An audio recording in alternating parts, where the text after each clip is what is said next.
Bismillahirrahmanirrahim. Alhamdulillahi rabbil alamin. Wassallallahu ala nabiyyi Muhammadin wa ala alihi wa sahbihi ajma'in. Allahumma arzuqna fahman nabiyyin wa hifdzal mursalin wa ilhamal malaikatil muqarrabin. Allahumma anfa'na bima 'allamtana wa 'allimna ma yanfa'una wa zidna 'ilma. Alhamdulillahi ala kulli hal wa na'udzu bika min hali ahli an-nar.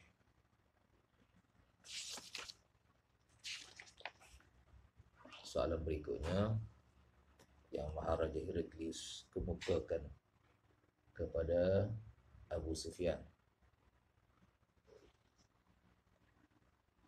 Qala ayaziduna am yanqusun. Ini soalan yang kelima. Ayaziduna am yanqusun. Apakah mereka bertambah pengikut-pengikut Nabi Muhammad sallallahu alaihi wasallam? Apakah bertambah am yanqusun ataupun berkurang? Qultu bal yazidun. Bahkan bertambah. Ini salah satu janji Allah Subhanahu wa taala kepada Nabi sallallahu alaihi wasallam bahawa pengikut Nabi ini akan bertambah. Kesan daripada bertambahnya pengikut Nabi, bumi yang menjadi wilayah Nabi, bumi yang berada di bawah wilayah Nabi juga bertambah. Awalam yarau anna na'til arda nanqusuha min atrafiha. Awalam yarau, tidakkah mereka orang kafir melihat, berfikir bahawa anna na'til arda, kami datang kepada bumi mereka. Na'til arda nanqusuha min atrafiha,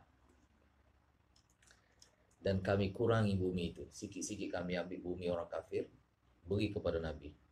Macam mana cara dia? Dengan berimannya manusia. Nanqusuha min atrafiha, daripada ujung bumi orang kafir ini sedikit demi sedikit jatuh kepada Nabi sallallahu alaihi wasallam. Soalan yang berikutnya, soalan nombor 6. Qala fahal yartaddu ahadun minhum sakhtatan lidinihi ba'da an yadkhula fihi. Adakah murtad mereka, seseorang mereka, salah seorang dari mereka, sakhtatan, murtad kerana marah pada agamanya, kerana marah kepada agamanya. Sakhtatan maf'ul li ajli, maf'ul li ajli. Murtad kerana perkara lain mungkin berlaku. Murtad kerana tamak pada harta, kerana tamak pada pangkat. Macam ada sebilangan daripada orang Islam hijrah ke Habsyah di zaman Nabi. Di sana dapat tawaran kekayaan, harta benda dan sebagainya, murtad. Jadi murtad dia tu bukan kerana tak berpuas hati dengan agama, tak berpuas hati dengan Islam, bukan. Tetapi murtad kerana faktor lain.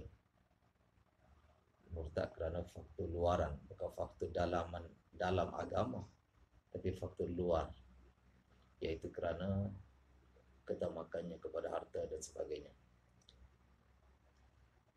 Itu tidak mencacatkan kebenaran agama, kebenaran Islam. Yang jadi cacatnya kalau murtad itu kalau benci, murtad kerana benci kepada ajaran Islam. Itu menjadi qadih, menjadi perkara yang menimbulkan keraguan lah kepada agama. Tapi yang berlakunya tidak begitu. Sebab itu soalan Maharaja ni, soalannya ialah dia letak qaid itu. Adakah mereka murtad? Adakah sesiapa di kalangan mereka murtad? Bukan murtad saja-saja, tapi sakhtatan lidinihi. Murtad yang dikira mendatangkan, memberi kecacatan kepada Islam, menjadikan Islam ni agama yang tidak benar. Kalau orang murtad kerana benci kepada ajarannya, tapi tidak berlaku begitu. Sakhtatan lidini ba'da an yadkhula fihi, setelah dia masuk Islam. Adakah berlaku begitu? Adakah berlaku begitu? Zulhilmi Zahari, tolong tutup mikrofon anda. Ada gangguan bunyi ni ya. Siapa lagi, daripada mana datang lagi gangguan ni? Okey.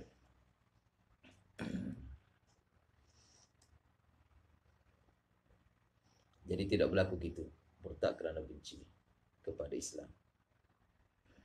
Sebab Islam ni bila sudah basyashah dia, kemanisan dia sudah masuk dalam hati, maka orang yang menganut Islam ni, dia tidak akan meninggalkan Islam. Qultulah, kata Abu Sufyan, tidak, tak ada berlaku begitu.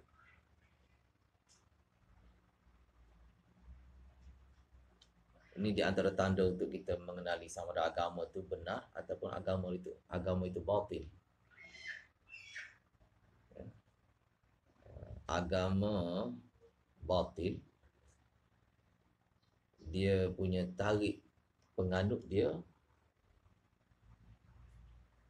dengan benda-benda luaran, dengan harta benda, dengan wanita, dengan takhta dan sebagainya, ditarik. Kandungan ajaran dia tidak ada tarikan. Itu di antara tanda agama batil. Sebab tu Salman Farisi kan, dia diberi umur panjang, dia hidup 500 tahun, dan dia habiskan umurnya dalam mencari agama yang benar. Dia pergi sohbat mendampingi pendeta Yahudi, akhirnya dia tak puas hati. Bila mati, dia pergi beralih kepada pendeta lain. Mati pendeta itu beralih kepada pendeta Kristian, beralih pada padri dan sebagainya, beralih satu demi satu. Semuanya dia tak puas hati. Dia dapati ada something wrong, ada sesuatu yang tak kena pada ajaran itu. Sebab ajaran itu sudah muharraf, sudah dipesongkan.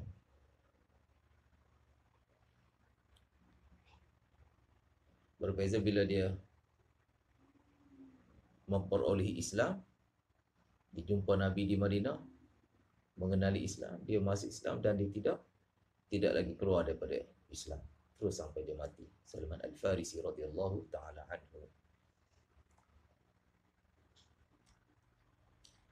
Dan di antara tanda kebenaran juga ialah berlaku ijtima'ul kalimah, mana orang sepakat, sekata dalam menerima perkara itu. Kalau perkara itu tidak benar, maka tidak ada kesepakatan umat. Tidak ada kesepakatan. Ada yang terima, ada yang tak terima. Gitu ya? Ada yang suka, ada yang tak suka, tidak ada kesepakatan.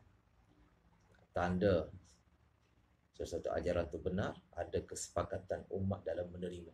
Sebab itu Nabi sebut, la tajtami'u ummati ala dhalalah. Umatku tidak berkumpul,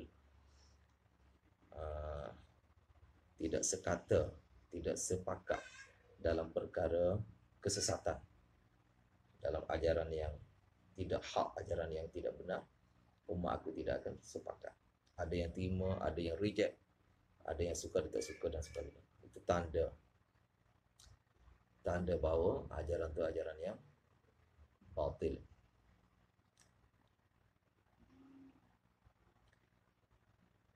Qultu la, qala fa hal kuntum tattahimunahu bil kadhibi qabla an yaqula ma qala.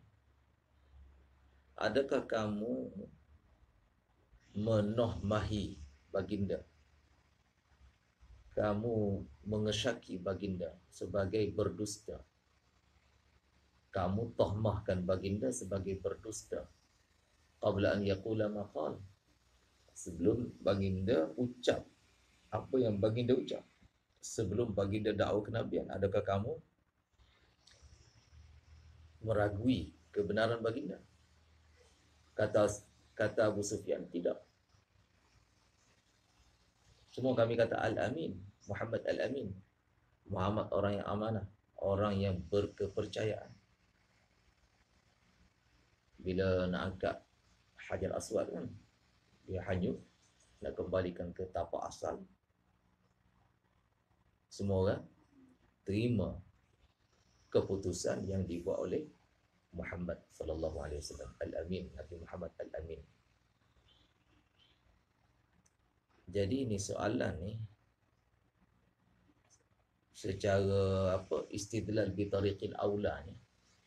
Istidlal bi tariqil aula. Berdalil dengan cara yang lebih aula. Maksudnya macam mana? Kalau tohmahan dusta pun tidak, maka berdusta lagi-lagi lah tidak. Kamu mengesyaki baginda berdusta, syak pun tidak, apa lagi baginda nak berdusta, jauh lagi. Itu istidlal bi tariqil aula. Istidlal bi tariqil aula. Syak pun tidak, bimbang berdusta pun tidak, ragu-ragu bahawa baginda berdusta pun tidak, apa lagi baginda akan berdusta. Ini istidlal bi tariqil aula.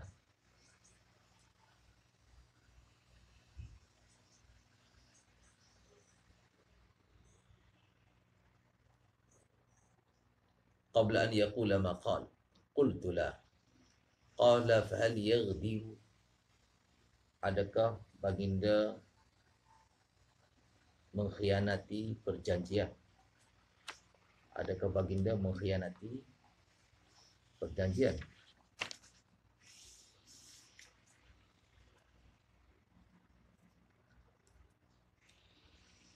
Yaghdiru mana khianat? Ada buat apa-apa perjanjian, khianat. Wallahu la yahdi kaidal kha'inin.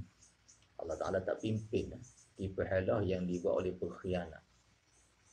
Khianat ni satu perbuatan yang Allah Ta'ala suka, dan Allah Ta'ala tak suka. Ya ayyuhalladzina amanu la takhunu Allah wa rasulahu wa takhunu amanatikum. Jangan kamu mengkhianati Allah Rasul, dan jangan kamu mengkhianati amanah kamu. Jangan khianat. Jadi perbuatan yang dilarang. Dan bahawa Nabi ni pula lebih-lebih lagi lah tidak khianat. Kerana apa? Salah satu sifat yang wajib bagi Nabi, apa dia? Amanah. Dan lawannya apa? Khianat itu sifat yang mustahil bagi Nabi. Sifat wajib bagi Nabi ada 4 kan? Syidqun, amanatun, tablighun, fatanatun. Amanah, salah satu sifat yang wajib bagi Rasul. Amanah, sifat amanah. Bermakna dusta, khianat itu mustahil. Mustahil para Rasul melakukan khianat. Kata Abu Sufyan, walam tumakkinni, tidak memberi ruang kepadaku. Maknanya aku cuba cari ruang dah untuk jarah Nabi, untuk mendatangkan apa-apa perkara, apa-apa point yang boleh jarah, yang boleh mencacatkan kepribadian Nabi, tapi tak ada ruang. Cuma ni satu jauh, iaitu apa dia?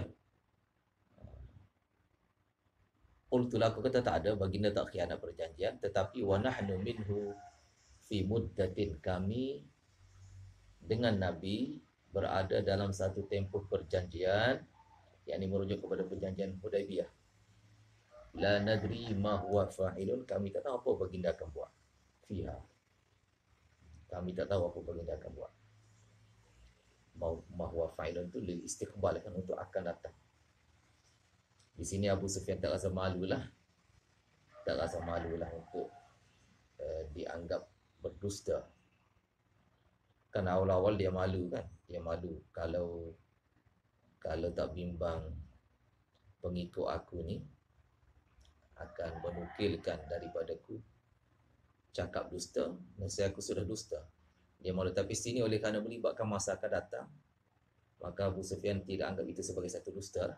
Sebab akan datang, kita tak tahu apa yang baginda akan buat. Jadi setakat tu saja dia ada ruang untuk jarah. Jarah sekadar menzahirkan kebimbangan. Nak jarah lebih daripada tu tak boleh, tak ada ruang. Nak jarah lebih daripada tu tak boleh. Jarah, faham tak jarah? Jarah ni lawan ta'dil. ta'dil ni kita menyatakan sokongan ataupun kita membuat kenyataan yang menguatkan peribadi seseorang, itu nama dia ta'dil. Jarah ni kenyataan yang mencacatkan kepribadian seseorang. Jadi oleh kerana perkara akan datang, melibatkan perkara akan datang, maka tidak dianggap sebagai menipu. Sebab tu Abu Sufyan di sini dia tak malu lah, walaupun pada asasnya dia malu nak menipu. Di sini kan ma huwa fa'ilun.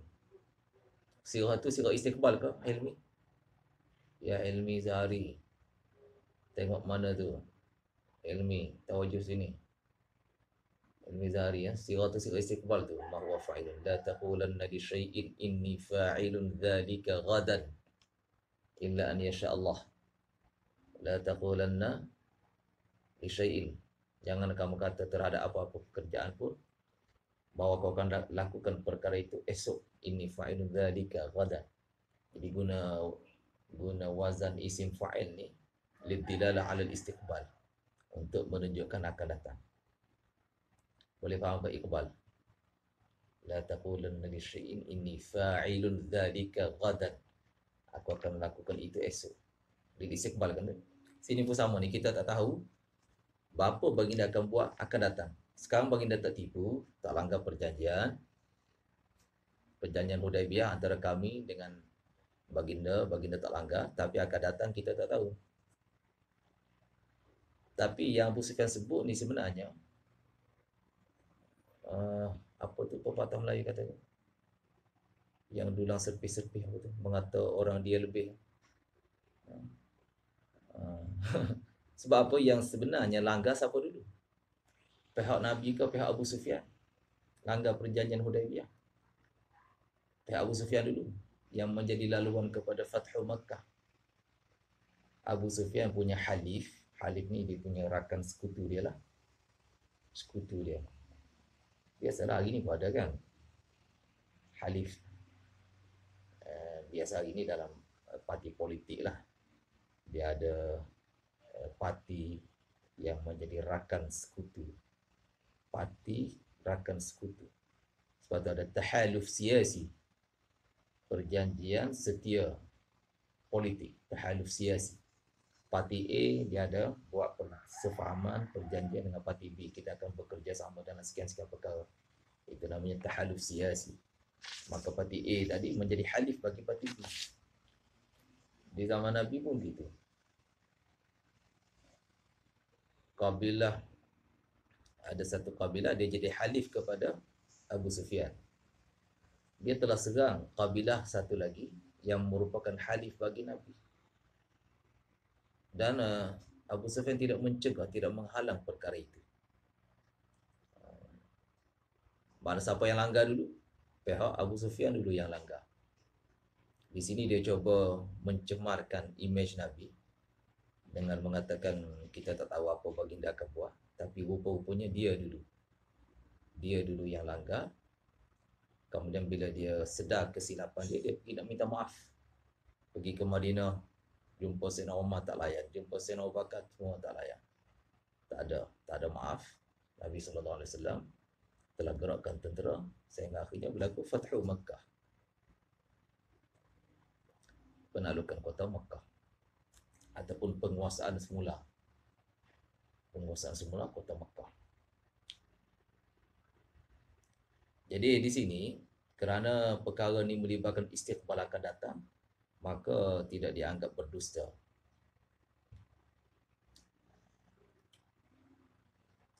Kemudian oleh kerana sifat ni prejudis kan, sekadar kenyataan Abu Sufyan ni kenyataan yang bersifat apa, prejudis mana sangka buruk terhadap Nabi, bukan fakta, dia sekadar satu macam auta, tidak fakta, satu persepsi yang salah. Maka mengikut riwayat Ibnu Ishaq, Heraklius tak layan pun. Fa wallahi maltafata ilaiha minni. Ini dalam riwayat Ibnu Ishaq. Fa wallahi, demi Allah, kata Abu Sufyan, maltafata, Maharaja Heraklius tidak berpaling pun, tak layan pun kenyataan yang aku sebut itu. Wallahi ma iltafata ilaiha minni. Baginda tidak beri tumpuan pun kepada persepsi yang aku sebut itu. Persepsi yang datang daripada aku itu. Baginda Maharaja Heraklius tidak beri tumpuan pun. Ini berdasarkan riwayat Ibnu Ishaq.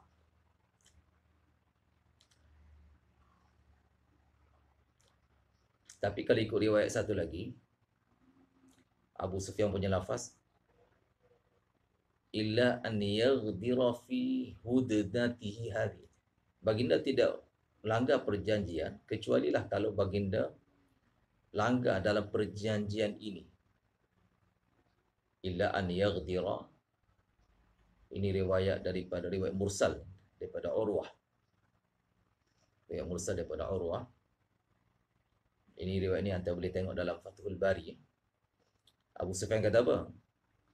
La, baginda tidak langgar perjanjian, tidak mengkhianati perjanjian, kecualilah kalaulah baginda khianat dalam perjanjian ini.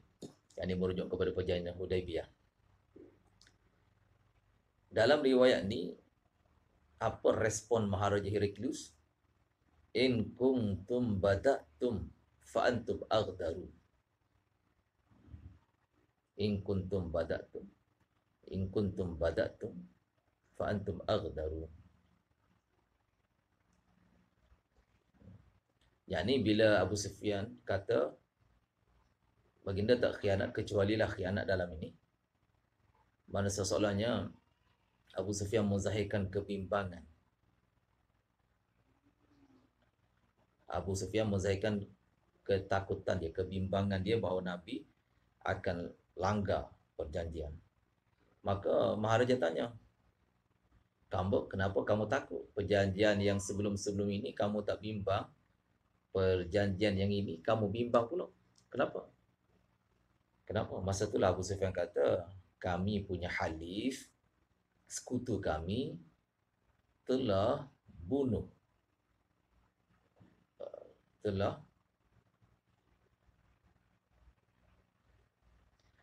sekutu kami telah bunuh sekutu Nabi, di mana kami pula bantu sekutu kami.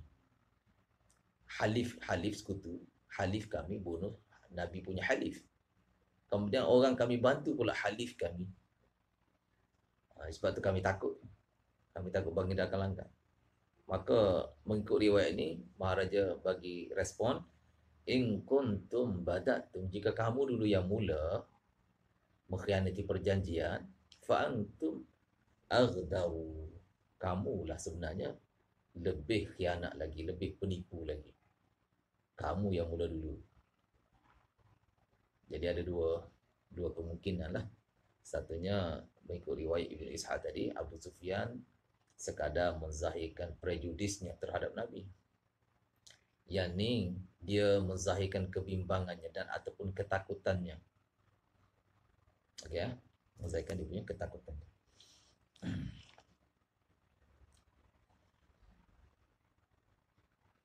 Kemudian soalan nombor 9 ni. Qala fa'al qataltumuhu. Adakah kamu berperang dengan Nabi? Qultu na'am, aku kata ya.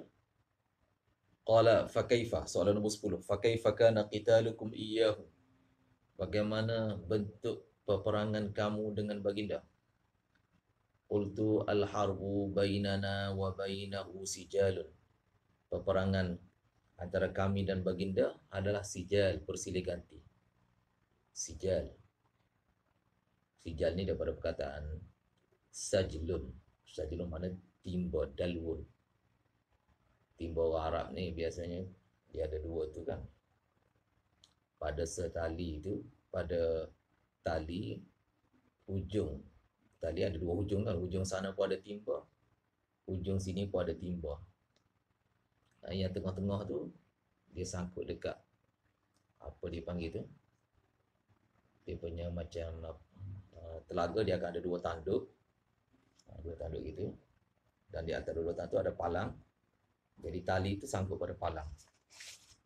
Karena telaga di padang pasir ni, di kawasan Arab, biasanya telaga dia dalam-dalam.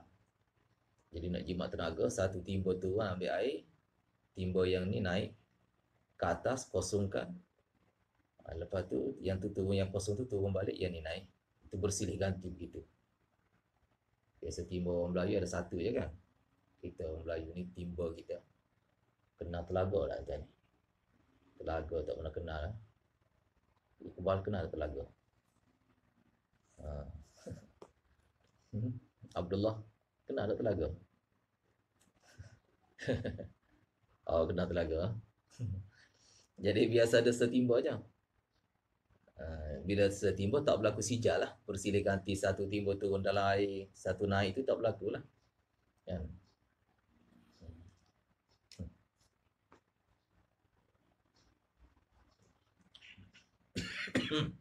Jadi timba Arab ada dua, sijalu. Maksudnya di sini apa? Yana lumina sekali baginda mengambil daripada kami, yakni baginda menang peperangan, menyebabkan pertumpahan darah, menyebabkan kematian di kalangan kami. Wanana luminu, dan ada kalanya kami mengambil dari baginda, yakni kami yang menyebabkan kematian berlaku di pihak baginda. Seperti perang Badar kan. Perang Badar berapa orang mati dari kalangan musyrikin? 70 orang. 70 orang kan mati dari kalangan musyrikin. Dalam perang Uhud pula 70 orang syahid dari kalangan sahabat. 70 orang syahid dari kalangan sahabat. Jadi bersilih ganti gitu. Kenyataan Abu Sufyan ni satu fakta ke?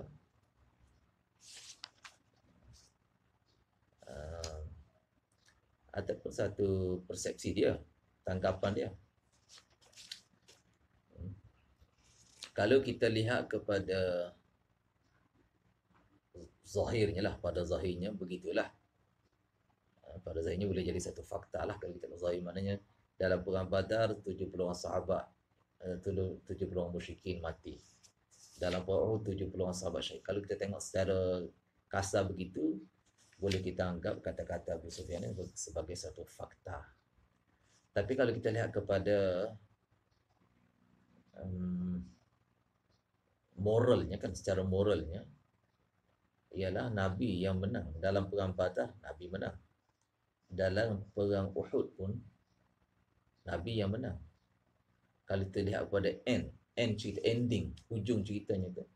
Sebab apa? Abu Sufyan, setelah dia meninggalkan medan Uhud, dia buat perancangan untuk serang balik Madinah. Tapi bila berita sampai pada Nabi, Nabi kerah sahabat. Kerah sahabat semua, sehingga sahabat yang cedera pun keluar. Berlaku Badar Sughra tu kan, perang Badar Sughra tu, yang mana disebut dalam Quran,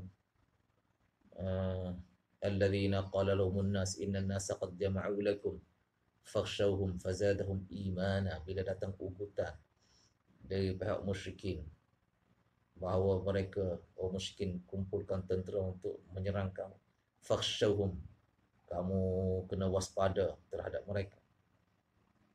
Maka apa yang berlaku? Sahabat makin bertambah keimanan, fazadahum imana. Dan bila Nabi tashkil ataupun Nabi kerah sahabat untuk keluar kali yang kedua, maka semua sahabat yang cedera, orang yang sama yang cedera dalam perang Uhud, orang yang sama keluar balik, keluar pergi ke Badar Sughra. Dan akhirnya Allah Ta'ala letak kegerunan dalam hati Abu Sufyan dan tenteranya. Mereka takut dan mereka lari begitu saja. Sahabat pergi sana, tak jadi, tak berlaku peperangan. Maka mereka boleh berniaga pula kan. Mereka buat perniagaan sehingga mendapat keuntungan. Fanqalabu bi ni'matin minallahi wa fadlin lam yamsashum su'. Maknanya secara moralnya dalam perang Uhud pun Nabi dan sahabat yang menang. Sama juga dalam perang Ahzab. Jadi kalau kita lihat dari sudut ni, kenyataan Abu Sufyan yanalu minna wa nanalu minhu itu sekadar satu persepsi dia sajalah, bukan fakta. Qala madza ya'murukum? Ini soalan yang ke-11. Apa yang baginda suruh kamu lakukan? Soalan ni Maharaja Heraklius bertujuan nak tinjau apakah ajaran Nabi Muhammad sallallahu alaihi wasallam ni serupa dengan ajaran nabi-nabi yang terdahulu. Sebab dia ahli kitab, dia ada mutalaah kitab-kitab yang terdahulu. Jadi dia ada upaya untuk menilai lah sama ada ajaran Nabi sallallahu alaihi wasallam sama ataupun tidak. Qultu yaqulu ubudullaha wahdahu. Nabi suruh tauhid. Sembahlah Allah yang esa. Wala tusyriku bihi syai'a. Jangan kamu sekutu dengan Allah Ta'ala sedikit pun. Watruku ma yaqulu aba'ukum. Tinggalkan apa yang nenek moyang kamu sebut. Perkara syirik. Apa tu? Bahirah, unta-unta. Unta yang dianggap unta suci, unta Tuhan. Tidak diganggu semua tu. Ma ja'alallahu min bahiratin wala sa'ibatin wala wasilatin wala ham. Sebagainya itu kamu tinggalkan. Unta suci. Tak diganggu. Maka nali syurakaihim fala yasilu ila Allah wa ma kana lillahi fahuwa yasilu ila syurakaihim, dan seumpamanya itu. Apa-apa yang akidah-akidah yang macam tu, akidah syirkiyah, kamu tinggalkan. Wa ya'muruna bis salati was sidqi wal afafi was silati. Baginda suruh kami salat sembahyang, was sidqi bercakap benar, wal afaf menjaga kesucian hati, menjauhi perkara-perkara zina dan sebagainya, wasilati dan menghubungi silaturahim. Ini 11 soalan. Setelah 11 soalan ni, maka Maharaja Heraklius buat tafsirah, buat komentarnya, tafsirah. Dia dah bagi soalan dan dia sudah dapat jawapan dari Abu Sufyan. Sekarang ni apakah tafsirah ataupun ulasan terhadap kenyataan Abu Sufyan tu? Kamu kata gini, kenapa? Apa alasannya? Apa reasonnya? Apa logikanya? Aku tanya begini. Faqala litarjuman, kata kepada mutarjim jurubahasa, qul lahu, beritahu dia. Sa'altuka an nasabihi, aku tanya, ini soalan pertama ni tadi. Aku tanya tentang nasab keturunan baginda. Fazakarta annahu fikum dhu nasabin, kamu sebut bahawa baginda ni punya nasab yang ali, nasab yang tinggi. Fakadzalika rusulu tub'atsu fi nasabi qaumiha. Itu tafsirahnya tu. Tafsirah, komentar, ulasan. Bila dengar Bekar Guzari ke apakah akan ada ulasan kan? Ini ulasan ataupun tafsirah yang dibuat oleh Maharaja Heraklius berdasarkan ilmu kitab yang ada padanya, ma'rifah ataupun pengetahuan daripada ilmu kitab yang terdahulu. Fakadzalika rusul, demikianlah para rasul, tub'atsu diutuskan para rasul fi nasabi qaumiha, dengan keadaan memiliki nasab ali kaumnya. Para rasul dihantar dari kalangan nasab ali, nasab tinggi kaumnya.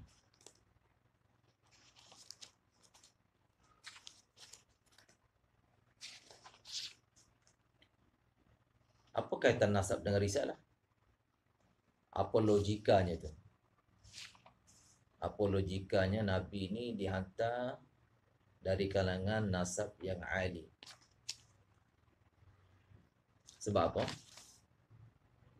Nasab yang ali ni mudah untuk diikuti berbanding satu orang nasab dia tu keturunan lanun ke, keturunan perompak ke, orang nak ikut dia payah. Walhal itu kesalahan bapa dia. Dia ada zina, bukan salah dia pun, bapa dia yang zina. Tapi tetap orang payah nak ikut. Berbeza waktu dari kalangan apa, keturunan ulama misalnya, keturunan para sulaha, para awliya, yang memudahkan orang nak mengikuti ajaran dia. Itu hikmahnya para rasul dibangkitkan dari kalangan nasab Ali kaumnya.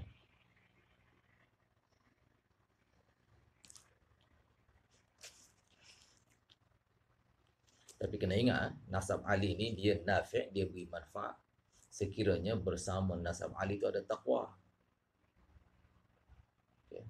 Kena ingat gitu. Kalau dia taqwa ada, nasab Ali tak ada, orang payah nak ikut juga. Payah orang nak ikut. Dia ada taqwa. Tapi nasab Ali tak ada, payah nak ikut. Sebaliknya pula, kalau dia ada nasab Ali, taqwa tak ada, pun tidak beri manfaat juga untuk dirinya. Usahakan dia dapat jadi contoh kepada orang lain, diri dia pun dalam bahaya.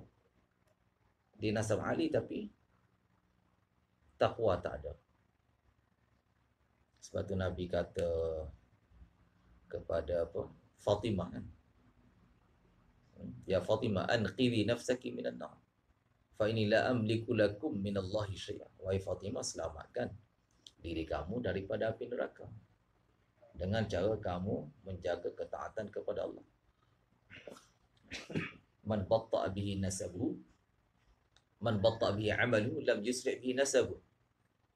Man batta'a bihi amaluhu, siapa yang amalnya melambatkannya untuk sampai ke syurga, maka lam yusri' bihi nasabuhu, nasabnya tidak akan bantu dia untuk sampai ke syurga.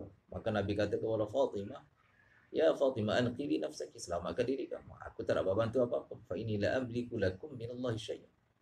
Aku tak dapat bantu, walaupun nasab kamu Ali, kamu keturunan Nabi. Tapi kalau takwa tak ada, kamu tak dapat selamat juga daripada azab Allah Subhanahu wa taala. Macam mana Nabi Nuh kan? Bila banjir dah selesai, Nabi Nuh mengadu pada Allah. Ya Rabbi inna ibni min ahli wa inna wa'adaka al-haq, wahai Allah, anakku daripada keluarga aku, janji engkau benar, wa inna wa'adaka al-haq. Allah tegur balik, ya Nuh innahu laysa min ahlik, walaupun dia pada zahirnya nasab kamu, daripada darah daging kamu, keturunan kamu, tapi pada hakikatnya innahu laysa min ahlik, dia bukan dari keluarga kamu. Innahu, alasannya apa? Innahu amalun ghairu salih, amalnya tidak salih. Usaha terakhir Nabi Nuh nak selamatkan anaknya apa? Panggil naik. Ya bunayyarkam ma'ana wala takum ma'al kafirin, wahai anakku, anak kesayangan aku, naiklah bersama kami, jangan bersama orang kafir. Bersama itu sudah bahaya kan? Bersama, baru bersama. Apalagi kalau buat amalan orang kafir, baru bersama dengan orang kafir sudah bahaya dah. Inna la takum ma'al kafir. Apa nak dia jawab? Qala sa'awi ila jabalin ya'simuni minal ma'. Aku akan naik gunung, daki gunung yang dapat melindungi aku daripada air. Nabi Nuh kata, la asimul yawma min amrillah illa man rahim wa hala bainahumal mawju fakana minal mughraqin. Akhirnya anak dia tenggelam, mati dalam kekufuran. Jadi sebab tu nasab